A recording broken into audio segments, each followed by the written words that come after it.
உங்களுக்கு கதை சொல்ல போறேன். ஒரு ஊர்ல ராஜா ஹர்னி அப்படின்னு ரெண்டு ஃப்ரெண்ட்ஸ் இருந்தாங்க. அவங்க எப்பவுமே ஒன்னாதான் ஸ்கூலுக்கு போவாங்க.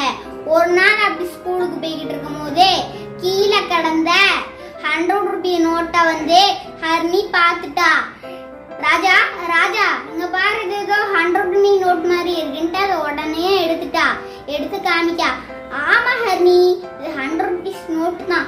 வா வா, நம்ம ஸ்கூலுக்கு பக்கத்துல இருக்கிற கடையில ஐஸ்கிரீம் வாங்கி சாப்பிடலாம் அப்படின்ட்டு ரொம்ப ஜாலியா ராஜா ஹர்னி கிட்ட சொல்றான்.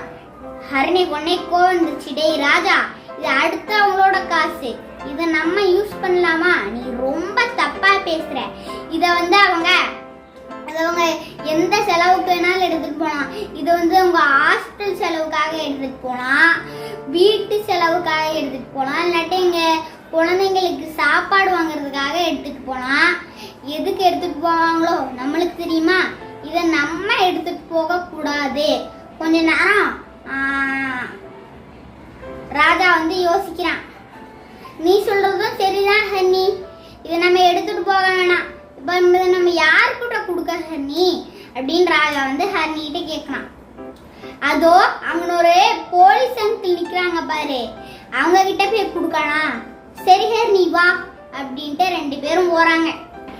ஹர்னி போய் அங்கிள் அங்கிள்னு கூப்பிடுறா. என்ன பாப்பான்னு போலீஸ் அங்கிள் ஹர்னி கிட்ட கேக்குறாங்க. நாங்க ஸ்கூலுக்கு போய்கிட்டு இருக்கும் போது இந்த 100 ரூபி நோட் கீழே கிடந்துச்சு அப்படின்னு ஹர்னி அந்த போலீஸ் அங்கிள் கிட்ட சொல்றா. இது யாராச்சும் தேடிக்கிட்டு இப்போ கீழே பார்த்துக்கிட்டு வந்தாங்கன்னா நீங்க அவங்க கிட்ட கொடுத்துருங்க அங்கிள் அப்படின்னு சொல்றா ஹர்னி அந்த போலீஸ் அங்கிள் கிட்ட. போலீஸ் அங்கிள் சொல்றாங்க, நீ ரொம்ப நல்ல பாப்பா, இந்த வயசுல அடுத்தவங்க காசுக்கு ஆசைப்பட மாட்டேன்னு போலீஸ் அங்கிள் ஹர்னி கிட்ட சொல்றாங்க. அப்பந்தான் அவங்க ஒரு பாட்டி தேடி எதையோ கீழே போட்டுட்டு இப்படியே தேடிக்கிட்டே வந்தாங்க.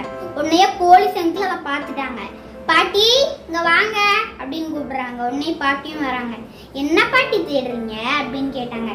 இங்க ஐயா, நாங்க ஒரு 100 ரூபா நோட்டு தொலைச்சிட்டீங்க ஐயா, அது நீங்க பாத்தீங்களா? உடனே அவங்க பாக்கெட்ல இருந்து எடுக்கிறாங்க. இது உங்களை 100 ரூபா நோட்டான்னு பாருங்க. ஆமையா, இது ஏன் 100 ரூபா நோட்டு தான். உங்களுக்கு எங்க கிடைச்சிச்சு? இதோ இந்த பாப்பா தான் கொடுத்தா.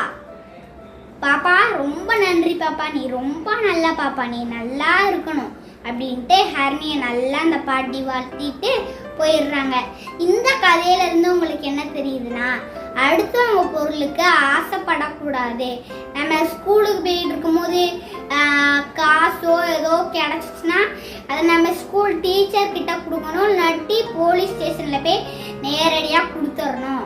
இந்த வீடியோ உங்களுக்கு பிடிச்சிருந்துச்சுன்னா லைக் பண்ணுங்க, ஷேர் பண்ணுங்க, சப்ஸ்கிரைப் பண்ணுங்க. நான் உங்களை அடுத்த வீடியோல சந்திக்கிறேன். பாய் சுட்டீஸ்.